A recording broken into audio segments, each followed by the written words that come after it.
안녕하세요. 수도권에 살고 있는 30대 초반 여자입니다. 현재 간호사로 일하고 있어서 교대 근무하며 야간 근무도 자주 하거든요. 그래서 잠을 깨기 위해 이곳의 사연을 자주 듣고 있답니다. 예전엔 라디오를 들었는데 여기 사연이 더 재밌어서 거의 습관이 되었네요. 저도 아주 파란만장한 결혼과 이혼 스토리를 가지고 있거든요. 아직 젊은 나이에 이런 일을 겪다니 한때는 화도 났어요. 그래도 빨리 끊어냈다는 데에 위안을 얻고 살고 있답니다. 여러분께도 이 경험을 공유하고 싶어서 이렇게 사연을 보내봅니다. 저의 이야기 한번 들어주시겠어요? 간호학과 졸업하고 대학 근처의 정형외과에서 일을 시작하게 되었어요. 건물 4층을 통으로 써서 그 근방에서는 가장 큰 병원이었답니다. 그래서 직원 수도 참 많았어요. 들어가서 거의 2년은 정신없이 일만 했던 것 같아요. 일에 적응하는 게 너무 힘들어서 연애는 생각하지도 못하고 살았고요. 남편은 같은 병원에서 일하는 방사선사였는데요. 거의 부딪힐 일이 없어서 이름도 몰랐고 마주치면 인사만 하는 정도였어요. 그러다 병원장이 야심차게 전 직원 회식을 한번 한 적이 있었는데요. 그때 우연히 남편이 제 옆에 앉게 되었죠. 이렇게 아름다운 분이 우리 병원에 계셨다니 몰랐네요. 제가 아까 옆에서 보고 깜짝 놀랐잖아요. 농담도 잘하시네요.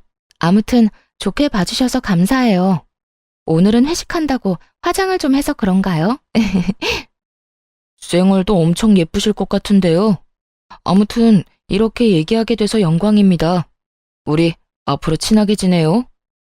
그 이후부터 남편은 병원에서 만나면 농담도 걸고 종종 커피나 간식거리를 갖다 주면서 수다도 떨고 가곤 했어요. 그러다 같이 밖에 나가서 점심도 먹고 꽁냥꽁냥 썸 타는 분위기가 이어졌죠. 딱 해주는 거 보면 다 눈치채잖아요. 나한테 관심이 있구나. 그런 게 아주 팍팍 느껴지더라고요. 사실 남편의 외모는 제 이상형과는 딴판이었어요. 그래서 처음에는 남편이 대시를 해도 별로 마음에 들진 않았었는데요. 다정하고 유머러스한 모습에 마음을 점점 열게 되더라고요. 직업이 비슷하다 보니까 의지가 많이 됐어요. 환자들 때문에 속상한 일이 있으면 위로도 이해도 잘해줬죠. 또 간호사가 아무래도 여초 직업이다 보니 직장 동료 때문에도 힘들거든요. 나 오늘 막내 간호사 때문에 진짜 너무 힘들었잖아. 무서워서 뭘 물어보지도 못하겠어. 걔 왜 그래? 우리 자기 힘들게. 다음에 또 그러면 나한테 말해. 내가 바로 찾아가서 혼내줄게. 말뿐이라도 병원 안에 내 편이 있다는 게 힘이 되더라고요. 병원 직원들도 우리 관계를 다 알게 돼서 의도치 않게 공개 연애를 2년을 했네요. 모두들 우리가 결혼할 거라고 생각하는 것 같더라고요. 그러다 보니 자연스럽게 결혼 이야기까지 나오고 서로 어떤 결혼 생활을 원하는지 자주 이야기를 나눴어요. 주변에 내 친구들 보니까 반반 결혼을 많이 하더라고. 내가 보기에도 그렇게 하는 게 합리적이고 좋은 것 같아. 우리 지금까지 서로 모은 게 얼마인지 부모님 재산 그런 거 신경 쓰지 말자. 그냥 생활비 딱 반반씩 내고 부모님 용돈은 각자 해드리는 거 어때? 그럼 집안일도 반반, 혼수며 집이며 다 반반인 거 알지? 물론이지. 집 대출 이자도 반반씩 딱 내고 가전제품 같은 것도 다 반반씩 나눠서 사자. 난 이거 예전부터 말해놔서 우리 부모님은 당연히 그러려니 하실 거야. 어때? 자기 진짜 합리적인 남자 만난 거야. 요즘 세상에 이렇게 부담 안 주는 남자가 어딨냐? 남편은 결혼 시작 전부터 다 반반으로 나누자고 했어요. 그러면서 자기 같은 남자 어디서 만날 수 없다며 엄청 깨어있는 척 하더라고요. 사실 그렇게까지 하는 건 별로 생각해 본 적이 없었는데 다른 친구들한테 물어보니 여자 쪽이 손해볼 건 없다고 하더라고요. 그래서 남편이 원하는 대로 하기로 했어요. 집을 구할 때도 각자 예산은 묻지도 따지지도 않고 딱 5천만 원씩 냈고요. 나머지는 다 남편 이름으로 대출받아서 병원 근처 신축 아파트를 매매했답니다. 명의는 다 당연히 공동 명의로 했죠. 결혼식도 축의금으로 모두 계산했고 신혼여행도 반반 내고 예약해서 갔어요. 근데 돈 쓸 때마다 영수증을 악착같이 모으는 남편의 모습을 보니 좀 쎄하더라고요. 그것도 결혼 생활 중 가장 꿀 떨어진다는 신혼여행에서 말이죠. 부모님하고 가족들 드릴 선물도 각자 사자고 해서 그렇게는 했는데 좀 서운했죠. 아니나 다를까 여행 잘 갔다 와서는 할 말이 있다더군요. 그러면서 여행 기간 동안 모은 영수증을 쫙 보여주더라고요. 여행 가서 쓴 돈이야. 내가 반씩 나눠서 싹 계산했어. 편하게 오늘 환율로 해서 여기 써진 금액 내 계좌로 보내줘. 근데 자기야, 내가 예쁘다고 해서 산 목걸이랑 선글라스도 반반씩이야? 난 자기가 사라고 해서 선물로 사주는 줄 알았는데. 난 여행 가서 아무것도 안 샀잖아. 나라고 뭐 사고 싶은 거 없었겠어? 그리고 목걸이랑 선글라스가 꼭 필요한 것도 아니었고. 아, 됐다. 물론 자기를 위해서 돈 다 내줄 수는 있어. 그럼 그건 내가 다 내는 걸로 할게. 됐어. 내 물건이니까 그냥 내가 다 낼게. 그럼 됐지? 저딴 소리를 하니까 진짜 기분이 확 상하더라고요. 연애 때는 쓸데없는 것도 잘만 사다 안겨주고 하더니만 어떻게 결혼하니까 무조건 네 건 네 거고 내 건 내 거가 될 수가 있나요? 더 어이가 없는 건 제가 다 낸다고 하니까 말리지도 않고 가만히 있었다는 거예요. 그 모습에 정이 좀 떨어졌네요. 결국 제가 산 물건들은 그 돈을 다 내는 걸로 했죠. 그렇게 신혼여행에서 쓴 돈을 바로 남편 계좌로 보냈습니다. 그리고 이 계좌번호로 매달 월급 받으면 생활비랑 대출이자 넣어줘. 매달 남은 돈은 확인해보고 반씩 나누든지 아니면 다음 달로 넘기자. 그것도 나중에 정하면 될 것 같아. 어때? 진짜 합리적이지? 그래, 자기가 이렇게 칼 같은 사람인 줄 몰랐네. 알았어. 자기가 원하는 대로 한번 잘해볼게. 그렇게 돈을 반반씩 철두철미하게 나누는 사람이니 집안일도 반반씩 딱 잘하는지 한번 지켜보기로 했어요. 그러던 어느 날 신혼여행에서 돌아온 지 2주 정도 지났을 때였습니다. 남편이 엑셀 파일로 쫙 정리한 집안일 목록을 보여주더라고요. 요즘 인터넷에 집안일 반반 목록이 이렇게 있더라고. 우리한테 필요한 것만 더 적어서 만들어봤어. 혹시 자기가 하려나 하고 기다려봤는데 전혀 생각 못하는 것 같더라고. 그래서 마음 넓은 내가 먼저 딱 만들었지. 아, 난 이런 것도 만들어야 되는지 몰랐네. 떨떠름한 표정으로 남편이 만든 집안일 목록을 살펴봤어요. 얼마나 세분화가 잘 되어 있던지 아주 놀랐네요. 예를 들어보면 빨래가 그냥 빨래로 끝나는 게 아니었어요. 세탁기 돌리기, 빨래 널기, 빨래 접기, 옷장에 넣기, 이딴 식으로 분류해놨더라고요. 특별히 자기 먼저 하고 싶은 거 골라. 난 남은 거 할게. 나 같은 남편 진짜 없다. 아유, 고마워라. 아주 눈물나게 고마웠네요. 저는 직업상 교대 근무를 하거든요. 근데 남편은 방사선사라서 6시면 칼퇴근을 해요. 그래서 저보다 시간 여유도 훨씬 많은 편이고요. 그걸 뻔히 알고 있으면서도 야간 근무 때 집안일을 못하면 아주 난리를 피웠어요. 자기, 어제 설거지 안 했더라? 오늘 내가 하는 날이긴 한데 어제 자기가 안 했으니까 오늘 해. 자기야, 나 어제 집에 11시에 들어왔어. 근데 설거지를 그렇게 산더미처럼 쌓아놓고 나한테 안 했다고 그러면 어떡해? 그리고 자기가 먹은 그릇은 당연히 자기가 하는 게 맞지. 어제는 내가 요리하는 날이었고 자기가 설거지하는 거였잖아. 그래서 내가 자기 먹을 것도 만들어놨잖아. 나 너무 숨 막혀. 진짜 이렇게는 계속 못 살 것 같아. 친구랑 룸메이트를 해도 이렇게까지는 안 하겠어. 내가 밤까지 힘들게 일하고 오는 날에는 자기가 좀 해주면 안 돼? 그게 그렇게 힘들어? 자기가 힘들다고 하나둘 나한테 넘기면 안 되지. 그러다 보면 어느새 내가 집안일 다 하고 있겠네. 나도 힘들게 일하고 왔으니 저녁 시간엔 할 일만 딱 하고 좀 쉬고 싶어. 설마 자기보다 일찍 퇴근했다는 이유로 나한테 집안일 다 하라는 거야? 그런 말이 아니라 서로 사정을 좀 봐주면서 유도리 있게 하자는 거지. 난 자기가 힘들 때 더 할 수 있어. 우리 사랑해서 결혼한 부부 아니야? 근데 무슨 군인이나 룸메이트보다 못한 사이 같아. 내가 너무 힘드니까 좀 도와달라는 거잖아. 자기가 이렇게 나을 줄 알았어. 그래서 내가 규칙까지 딱 만들어 놓은 거야. 나한테 슬슬 떠넘길까봐 나중에 딴 말 못하게. 한번 무너지기 시작하면 한도 끝도 없어지는 거 알지? 힘들어도 그냥 반반씩 하는 거 지켜줬으면 해. 아, 그래. 당신 마음 잘 알았어. 앞으로 어떻게 반만 딱 하는지 제대로 보여줄게. 매몰찬 남편의 태도에 얼마나 서운한지 눈물까지 나더라고요. 언젠가 이런 시의 구절을 본 적이 있어요. 내가 너를 위해 해줄 수 있는 건 대단한 게 아니고 아침에 일어나 말없이 해주는 설거지다. 사랑하는 사람과 함께 살면 그런 마음으로 배려하면서 살아야겠다고 생각했거든요. 그래서 오랫동안 마음속에 간직했던 구절이었는데 이렇게 남편이랑 설거지 하나로 피 터지게 싸울 줄은 몰랐네요. 결국 점점 마음의 문을 닫고 남편이랑 똑같이 행동하기 시작했답니다.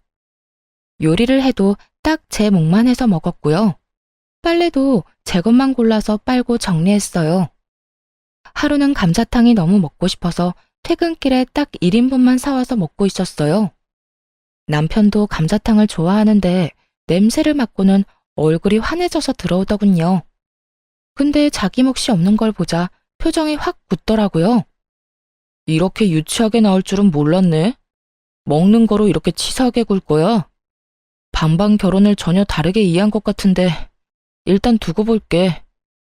두고 보긴 뭘 두고 봐. 내가 생각하는 반반은 이런 거야. 이왕 할 거면 확실하게 해야지.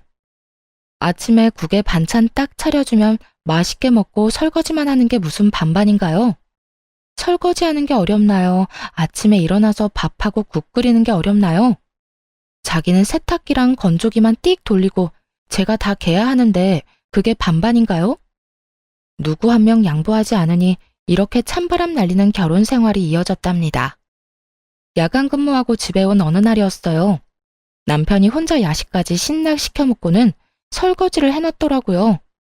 그게 뭐가 문제냐고요? 정말 웃긴 게 뭔지 아시나요?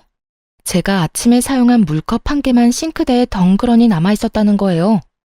그걸 딱 보니까 지금 결혼 생활의 현수소 같다고나 할까요?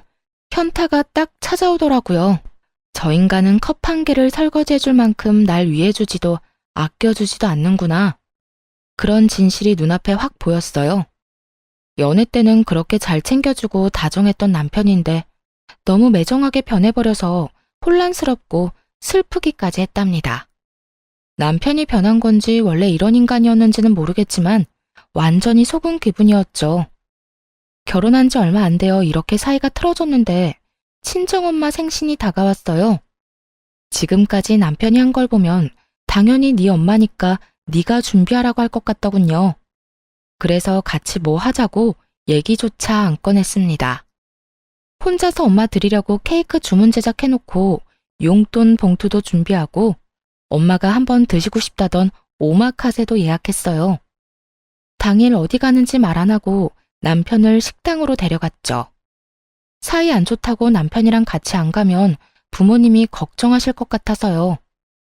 와, 여기 엄청 비싼 오마카세 아니야? 1인당 20만 원? 자기 오늘 통 크게 쏘는 거야? 아휴, 뭘 이렇게 비싼 데를 가. 그냥 대충 먹으면 되지. 엄마 생일이 뭐 대단한 날이라고. 이렇게 부담 주기 싫어. 다른 데 가. 아, 엄마.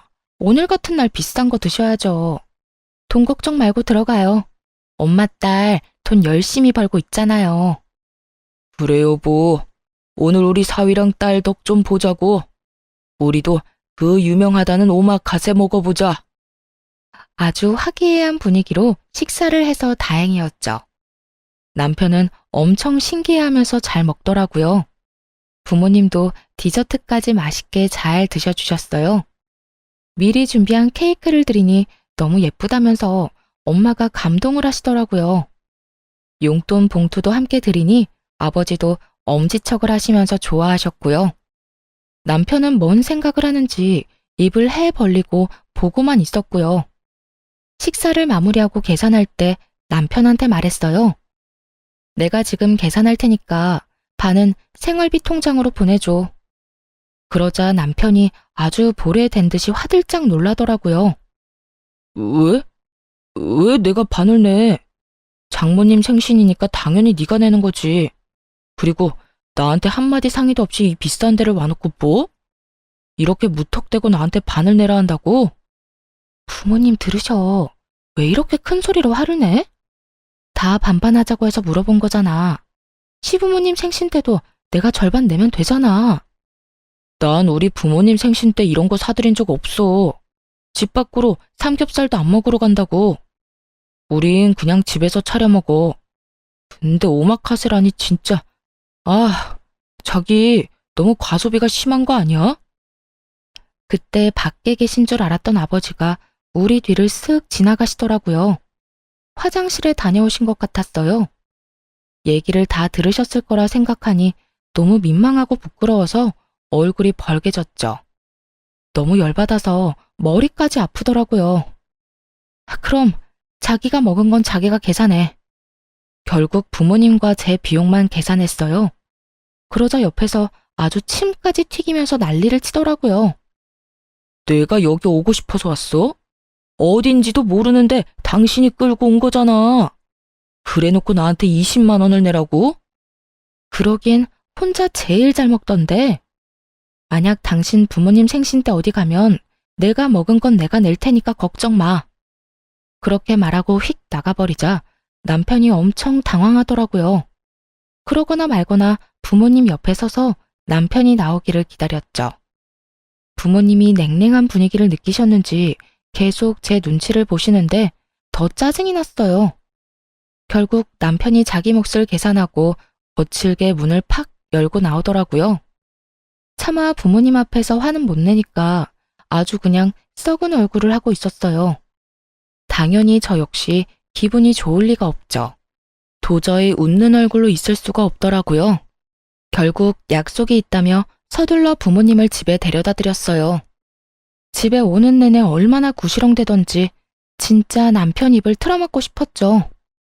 내가 먹고 싶어서 먹었어? 당연히 앞에 나온 음식을 남기면 안 되니까 먹은 거지. 근데 나한테 다짜고짜 20만 원을 내라니 진짜 이건 아니지 않아? 우리 부모님 앞에서 태도가 그게 뭐야? 우리 눈치 보시느라 생신날 마음 불편하게 만들고 나 진짜 속상해. 내가 다 내달라고 한 것도 아니잖아. 이런 날 기분 좋게 반 내줄 순 없는 거야? 다른 사람들한테 좀 물어봐. 억지로 그런 비싼 데 끌고 가서 돈 내게 한 게 잘한 건지 아닌지. 그리고 각자 부모님만 알아서 챙기기로 해놓고 왜 자꾸 규칙을 어겨? 자기 이럴 때마다 나 진짜 짜증난다고. 나야말로 이런 결혼 생활 답답하고 넌더리가 나. 이런 게 반반 결혼인 줄 알았으면 당신이랑 절대 결혼 안 했어. 완전히 속은 기분이라고. 나도 마찬가지야. 이렇게 낭비 심하게 하는 여잔 줄 알았으면 나도 너랑 결혼 안 했다고. 그걸 시작으로 며칠을 아주 박 터지게 싸웠어요. 결혼한 지 6개월도 안 됐는데 집에 들어가기가 싫더라고요.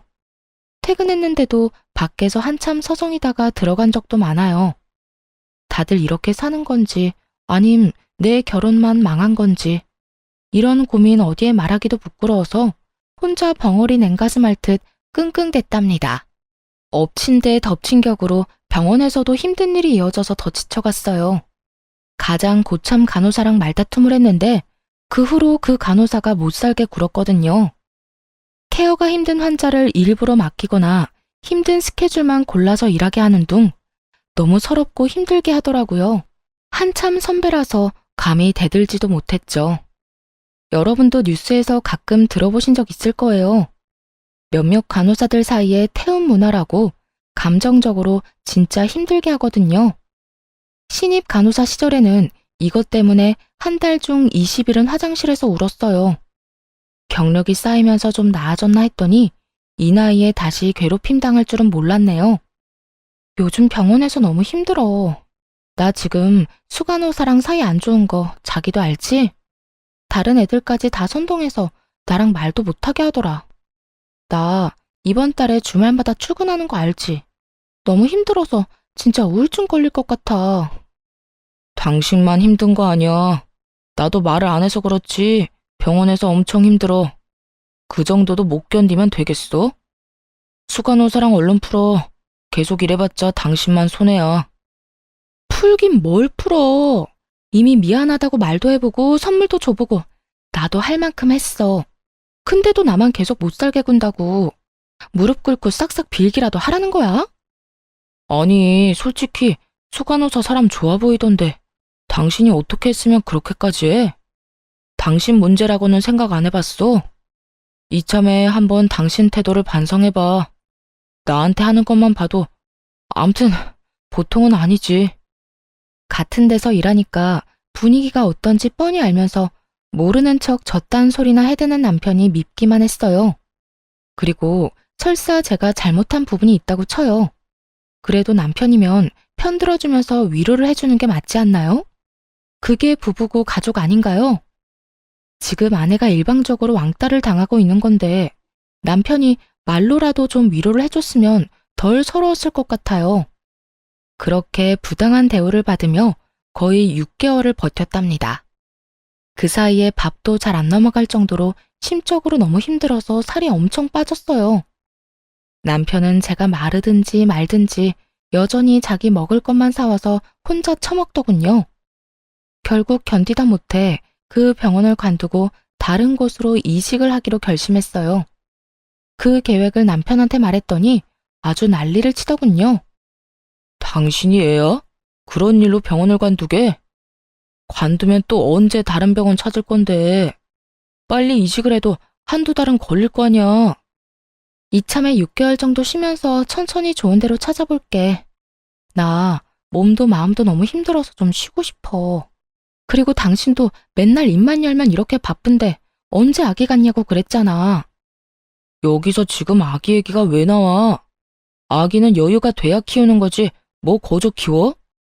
당신이 6개월 쉬면 그동안 생활비며 이자며 다 어떡할 건데? 설마 나한테 다 내라고 하는 건 아니지? 역시나 그놈의 돈 얘기가 나올 줄 알았어요. 하지만 이미 다 생각해둔 게 있었죠. 걱정하지 마. 내가 다달이 내야 하는 생활비랑 이자는 꼭 줄 거니까. 당신이야말로 내가 집에 있는다고 집안일 더 시킬 생각이나 하지 마. 내 걱정은 말고 당신이나 확실히 해. 그것만 잘 지킨다면야 당신이 이직하는 건 반대하지 않을게. 그래도 명심해. 난 외벌이 가장 될 생각은 전혀 없어. 다음 직장 빨리 새로 구하는 게 좋을 거야. 나한테 피해줄 생각은 절대 하지 마. 남편이란 인간이 피해라도 입을까봐 전전긍긍하고 계산하는 꼬락선이라니. 진짜 오만정이 떨어졌답니다. 힘드니까 그만두라든지 그동안 고생 많았다든지 그런 소리는 못 해줄 망정 말이에요. 지긋지긋했던 병원을 그만두니까 점점 안정이 되고 몸도 정상으로 돌아오더라고요. 이 와중에도 남편한테 책 잡히기 싫어서 돈은 아주 제 날짜에 다 보내줬거든요. 그래도 자기는 출근하고 저는 집에서 노니까 아주 배알이 꼬였나 보더라고요. 집에서 쉰 지 한 달 정도 되었을 때 남편이 슬슬 잔소리를 하기 시작하더군요. 새로운 데 알아보고 있는 거 맞아? 맨날 핸드폰이나 들여다보고 있는 것 같은데 사람이 그렇게 퍼져 살면 안 돼. 좀 일찍 일어나서 운동이라도 하든가. 나 일찍 일어나는 거 습관돼서 당신보다 일찍 일어나는데 뭔 소리야. 나름대로 생산적으로 지내고 있으니까 걱정하지 마. 그렇게 빈둥대면서 지내지 말고 생산적으로 살아. 집에 있으니까 청소 좀 하든지 화분을 정리하든지. 아니 힘들게 일하고 온 남편을 위해서 특별 요리를 준비해보겠다는 생각은 안 해? 어디 보자. 오늘이 수요일이니까 내가 빨래 건조기 돌리는 것까지 하네. 그리고 안방 화장실 청소하면 되고. 밥은 나 혼자 해먹으면 되니까. 그래, 설거지는 내가 그냥 다 할게. 됐지? 참나. 당신 혼자 먹는데 당연히 당신이 설거지를 해야지. 그리고 집에서 하루 종일 놀면서 좀 더 일할 수도 있는 거 아니야? 예전과는 상황이 달라졌잖아. 당신 왜 그렇게 점점 야박하게 굴어? 무슨 소리야. 오늘 당신이 저녁 설거지 하는 날이잖아. 내가 특별히 다 한다는데 오히려 고맙다고 해야 되는 거 아니야? 우리가 이렇게 산 게 하루 이틀도 아닌데 왜 뜬금없이 서운하대? 그리고 왜 갑자기 나한테 밥을 해달라는 거야? 자기가 그런 소리 하니까 너무 이상하다. 자기처럼 합리적인 사람이 왜 그래? 그렇게 선수를 치자 남편이 차마 더는 말을 못하고 입술만 들썩이더군요. 그러다가 휙 째려보고는 출근하더라고요. 그 꼴을 보고 고소하다 싶었죠. 그렇게 한 달 정도 더 지났을까요? 시모의 생신이 코앞으로 다가왔습니다. 뭐 그러거나 말거나 어차피 할 건 아무것도 없으니 상관도 하지 않고 있었어요. 근데 생신까지 일주일 정도 남은 날 시모가 전화를 하더라고요. 집에서 논다면서 어쩜 안부 전화 한 통이 없어. 이번 주 주말에 뭐 어떡할 거니? 네? 이번 주에 왜요? 어디 가시는 거예요? 어머 얘, 민망하게 이런 말까지 해야 되니? 내가 전화하기 전에 네가 알아서 준비하고 말해줘야 되는 거 아니야? 일주일 후에 내 생일인 거 창진이가 말 안 해? 며느리인 네가 집에서 생일상을 차려줄 건지 아니면 나가서 먹을 건지 알려줘야지. 아, 곧 어머니 생신인 거 당연히 알죠. 그건 창진 씨가 다 준비한다고 걱정 말라고 하더라고요. 그래서 저도 어떻게 준비가 돼가는지 모르겠네요. 서프라이즈로 어머님 놀라게 하려고 그러나 봐요. 어머, 그래? 한 번도 지 엄마 생일 챙기지도 않더니 결혼하고 나서 효자 됐나 보네. 알았다. 그럼 창진이한테 물어보마. 남편은 곧 자기 엄마 생신인 줄도 모를걸요. 시모의 전화를 받았는지 남편이 퇴근하고 오면서 씩씩 숨을 쉬며 화를 내더라고요. 당신, 우리 엄마한테 내가 생신 준비한다고 그랬어? 왜 그런 말을 해서 엄마 기대하게 만들어? 어머님이 나한테 뭘 준비했냐고 물어보시는데 그럼 뭐라고 대답을 해? 당신 어머니니까 당연히 당신이 준비하는 거잖아. 그래서 사실대로 말씀드렸는데 도대체 뭐가 문제야? 당신은 며느리가 돼서 그렇게 말하면 안 되지. 더군다나 나는 매일 일하고 당신은 지금 놀고 있잖아. 그럼 한가한 사람이 좀 준비하면 되는 거 아니야? 당신은 우리 엄마 생신 때 꽃 한 송이도 안 사드렸잖아. 그러면서 뭐라고 했어? 생신이며 효도는 각자 알아서 챙겨드리자며? 근데 왜 말도 안 되는 소리야? 며느리랑 사위가 같아? 며느리는 며느리만의 도리가 있잖아. 그러니까 당신도 뭐라도 준비를 해야지. 그래, 식당은 내가 다 결제할게. 대신 당신은 장모님께 드렸던 그런 케이크 하나 준비해줘. 그거 예뻐서 우리 엄마도 좋아하시겠더라. 며느리랑 사이가 왜 달라? 그렇게 반반 좋아하면서 갑자기 왜 꼰대 아저씨 같은 말을 하실까? 그 케이크가 그렇게 예뻤으면 당신이 주문해서 드려. 난 당신이 말한 반반 결혼, 각자 효도 꼭 지킬 거니까. 남편은 반박을 전혀 못하더라고요. 여태껏 자기가 벌여놓은 일이 있고 한 말들이 있으니까요. 어떻게 준비하든지 말든지 신경 전혀 안 썼습니다. 그렇게 대망의 토요일이 다가왔답니다. 남편은 그날까지 삐져서는 말도 별로 안 하다가 저녁쯤 시댁에 가자고 하더군요. 뭘 어떻게 하려나 한번 지켜보려고 군말 없이 따라갔어요. 남편이 시부모님을 데리고 간 곳은 그 동네의 돼지갈비집이었죠. 그 앞에 딱 멈추니까 시모가 실망하는 표정을 짓더군요. 아, 난 여기가 그렇게 맛있더라고. 이 동네에서 제일 맛집이잖아요. 그쵸? 결혼하고서도 여기 갈비가 그렇게 먹고 싶더라고요. 오늘 엄마 생신이니까 내가 팍팍 쏠게요. 들어가서 배 터지게 먹자고요. 남편은 자기도 민망한지 괜히 큰 소리를 치면서 식당 안으로 들어갔답니다. 그러고는 돼지갈비 4인분을 시키고 혼자 며칠은 굶은 것처럼 우걱우걱 먹더라고요. 케이크며 선물 같은 건 당연히 없었죠. 남편이랑 제가 빈손인 걸 확인한 시모는 실망한 표정으로 깨작거리기만 했고요. 고기를 흡입하는 남편을 두고 저는 계산하기 좋도록 냉면 하나 시켜서 먹었어요. 아니, 새아가, 너는 왜 고기를 안 먹니? 좀 먹어라. 돼지고기 싫어하냐?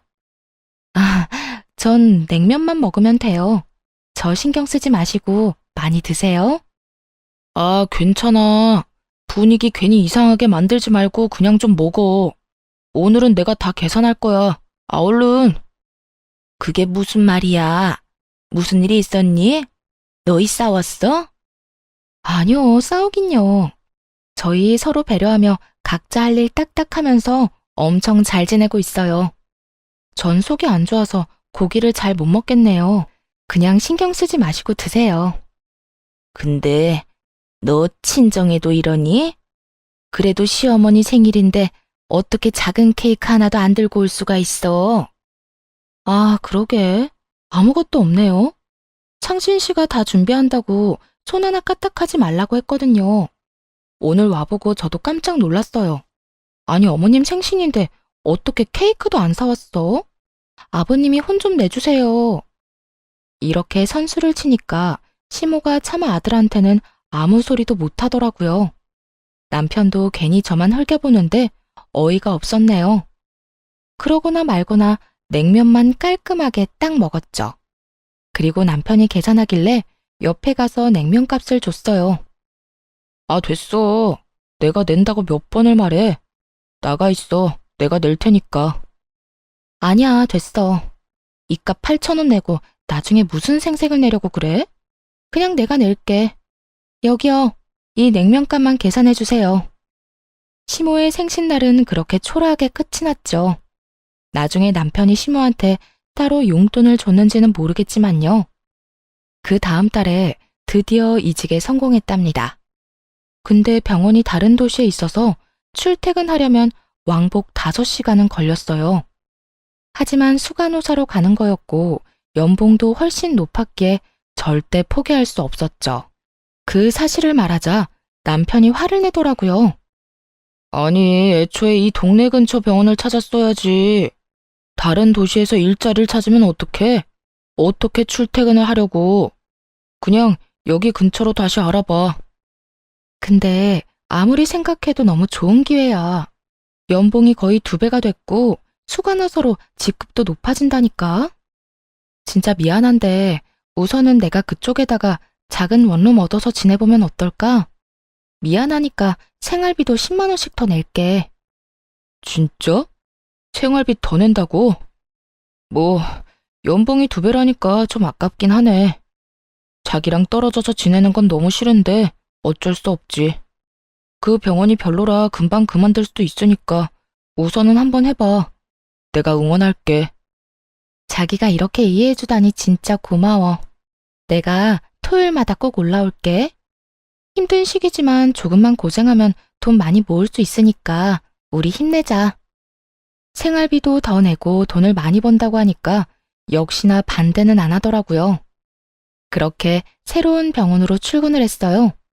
근처에 저만의 작은 아파트도 마련했답니다. 새로운 환경에서 새롭게 일을 하니까 한 달은 정신없이 흘러가더라고요. 원룸에서는 그냥 잠만 자고 토요일에는 집으로 가 남편과 시간을 보냈죠. 일요일 저녁에는 다시 원룸으로 와서 출근 준비를 했고요. 그런 생활이 2달 정도 이어졌습니다. 그 정도 시간이 지나니까 새로운 병원 일에도 적응이 많이 됐어요. 다행히도 새 병원은 전에 다니던 데보다 더 자유롭고 부드러운 분위기였어요. 더군다나 수간호사로 간 거였기 때문에 좀 더 편한 분위기를 만들려고 노력했죠. 전에 다니던 곳처럼 한 사람을 따돌리고 괴롭히는 짓에 넌더리가 났거든요. 알 거 다 아는 다 큰 성인들이 무슨 고등학생 일진도 아니고요. 그러다 보니 다른 간호사들과 직원들이 좋아해주고 점점 따르는 게 보이더라고요. 병원에서 인정받으니 일도 더욱 즐겁고 더 잘해야겠다는 욕심이 생겼답니다. 일이 안정되었으니 이제는 인생도 제대로 돌려놔야겠다는 생각이 들었죠. 그래서 남편한테 전화를 했어요. 미안한데 이번 주 토요일에는 못 갈 것 같아. 갑자기 당직 설 일이 생겼어. 다음 주에 내가 가서 맛있는 거 사줄게. 괜찮아? 그래? 그럼 괜찮지. 주말까지 일하느라 자기가 더 힘들겠다. 나 걱정하지 말고 푹 쉬고 다음 주에 봐. 이해해줘서 고마워. 역시 나 생각해주는 건 자기뿐이네. 집에 별일은 없지? 그럼. 그냥 퇴근하고 와서 잠만 자는데 뭔 일이 있어. 자기가 없어서 너무 심심하고 외롭다. 다음 주에 봐. 아마도 눈치가 빠른 분이시라면 이 다음 일을 이미 알아채셨을 거예요. 맞아요. 토요일 아침에 몰래 남편이 있는 집으로 들이닥쳤답니다. 집으로 들어가자마자 마침 거실에 서 있던 상간녀와 딱 마주쳤어요. 저를 보더니 얼굴이 하얘지더라고요. 이미 다 알고 있었으니 무표정한 얼굴로 들어갔죠. 그러고는 바로 상간녀의 목덜미를 휘어잡고 머리채를 마구 뜯기 시작했어요. 상간녀가 비명을 질러대며 놓으라고 악을 쓰더라고요. 너 여기에 왜 있어? 왜 있냐고. 너 병원 접수 데스크 일하러 처음 왔을 때 내가 옆에서 도와줬잖아. 하도 어리버리해서 잘릴 뻔한 거 도와줬더니 은혜를 원수로 갚아? 누가 들으면 아주 엄청 도와준 줄 알겠네. 야, 이거 놓고 말해. 머리 다 뽑혀. 놓고 말하라고. 남의 남편이랑 남의 집에서 아주 신혼집 차렸지. 신혼부부 놀이하니까 좋냐? 나이도 어린 게 유부남이랑 뭐 하는 짓이야? 오빠는 당신 같은 여자랑 더 이상 살기 싫대. 맨날 불만만 늘어놓고 이기적이라고 너무 진저리가 난대. 이제 이혼하고 나랑 결혼한다고 그랬어. 아, 그러셔? 아주 천년의 사랑 납셨네. 언제부터 만났어? 내가 다른 데로 이사 가자마자 만났어? 내가 고작 2달 만나고 그쪽 앞에서 이렇게 자신 있게 말하겠어? 우리 만난 지 거의 1년 넘었어. 그쪽 병원에서 나가기 전부터 사랑하는 사이였다고. 그러니까 이제 인정하고 그만 우리 사이에서 빠져줘.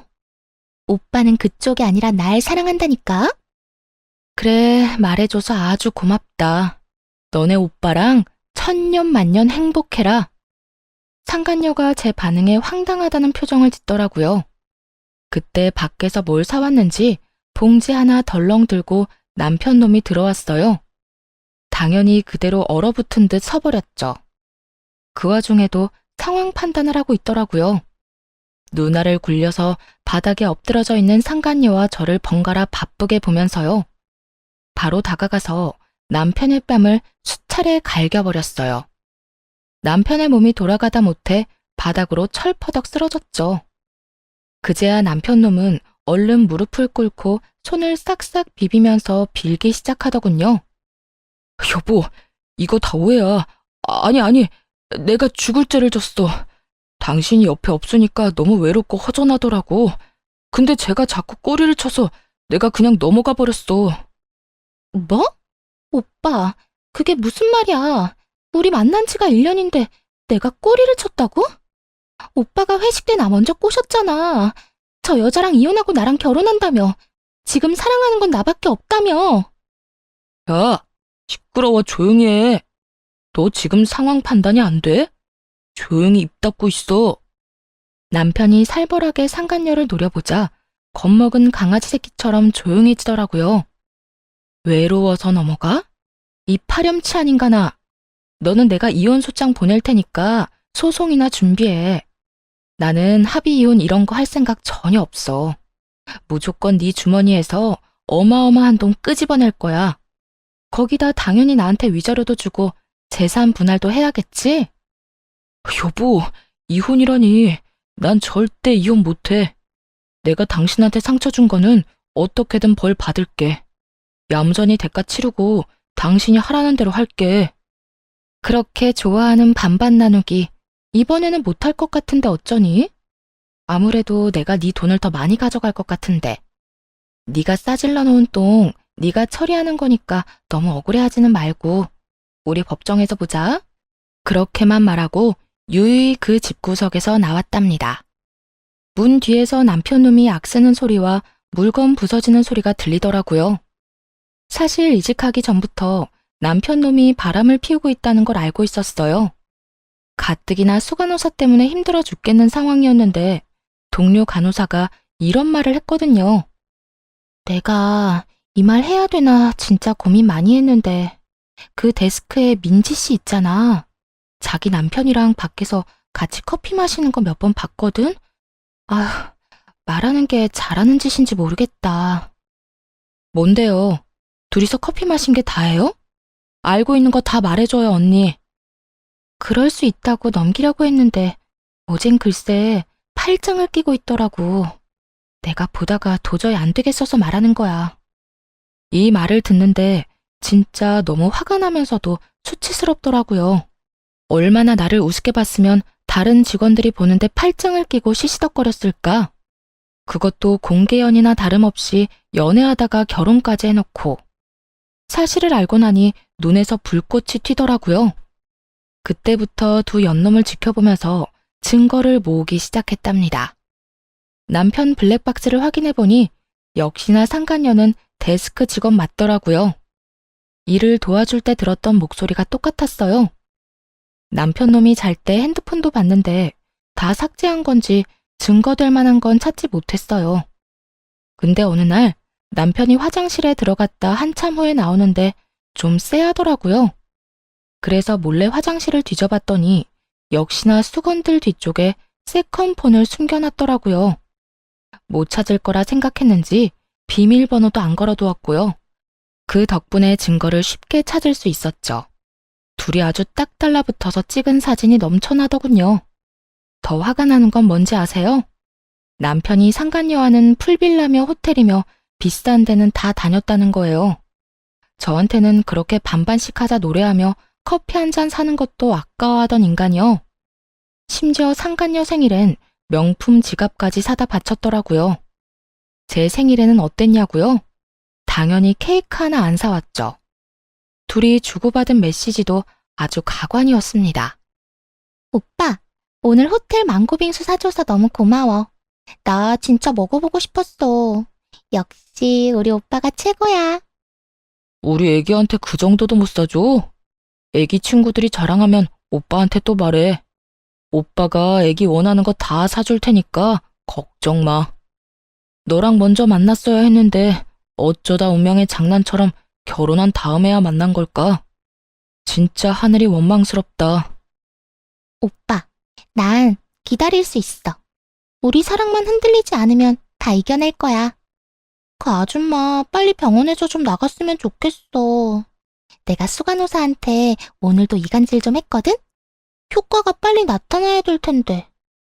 전에 병원에서 그렇게 힘들었는데 그 원인이 바로 상간녀의 이간질이었어요. 아무것도 모르는 착한 얼굴을 하고선 수간호사와 저를 이간질했던 거예요. 진짜 이 사실을 알고 바로 상간녀 머리채 잡으러 달려갈 뻔했네요. 하지만 더 큰 복수를 위해 우선 참을인자를 가슴에 새기면서 때를 기다렸던 거죠. 그 후 일부러 다른 도시로만 병원을 알아봤고 좋은 조건으로 이직한 거예요. 그리고 제 명의로 소형 아파트도 매입했고요. 대출을 좀 받았지만 이혼하면 목돈이 들어올 거니까 상관없었죠.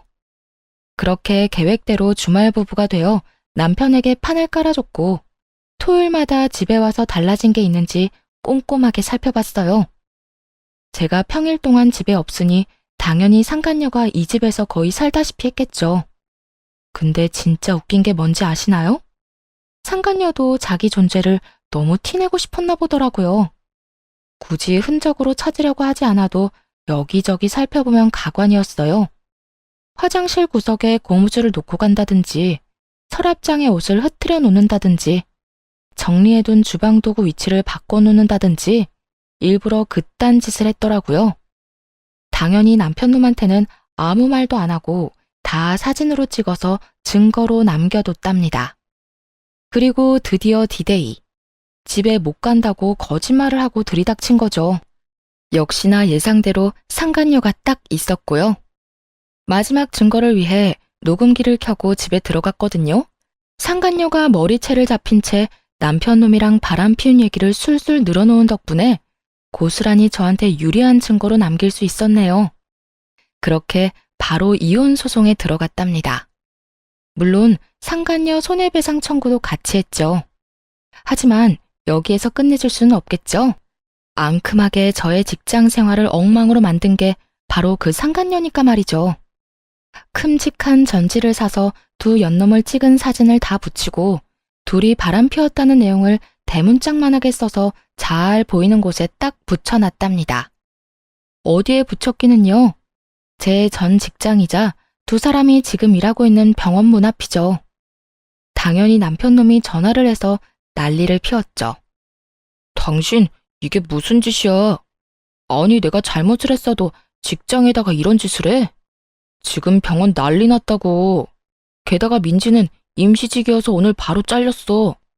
난 병원장이 지금 권고사직 말하고 있고. 아무리 그래도 남의 밥줄까지 끊으면 어떡해? 쫄쫄 굶고 살라는 거야? 나야말로 너 같은 쫌생이 쪼다 만나서 인생 말아먹을 뻔했어. 나한텐 조각 케이크 하나 안 사준 주제에 걔한텐 아주 별것 다 사줬더라. 꼴에 신혼여행 때도 안 간 풀빌라까지 갔던데. 이참에 둘이 행복하게 사셔. 아, 걔한텐 반반 노래 좀 하지 마라. 당장 도망간다. 야, 너 말 다 했어? 내가 바람 피운 건 잘못했다 쳐. 그렇다고 남의 직장에다 이게 뭐 하는 짓이야? 당장 와서 떼. 내가 왜?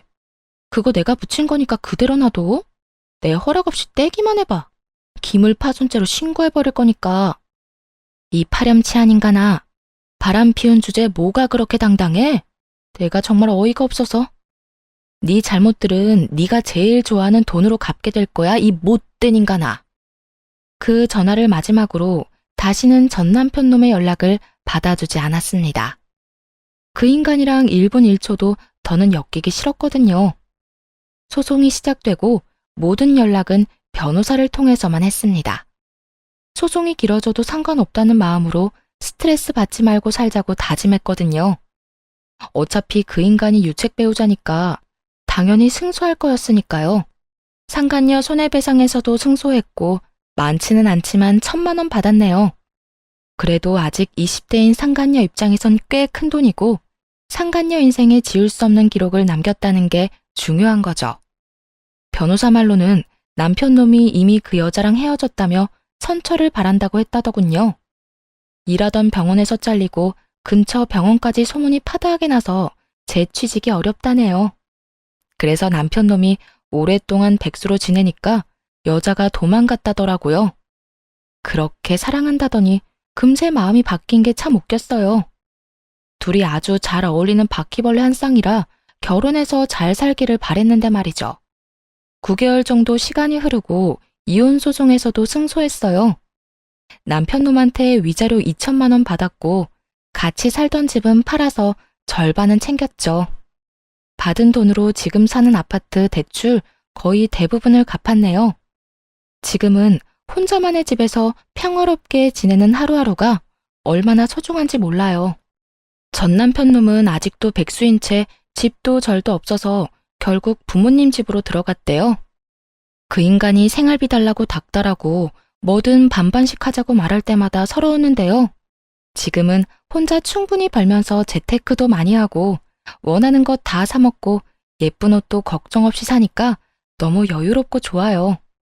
그 인간이랑 살 때는 왜 1,500원짜리 커피 한 잔 사 마시기도 힘들었는지 참. 이젠 앞으로 하고 싶은 거 다 하면서 행복을 위해서 살려고요.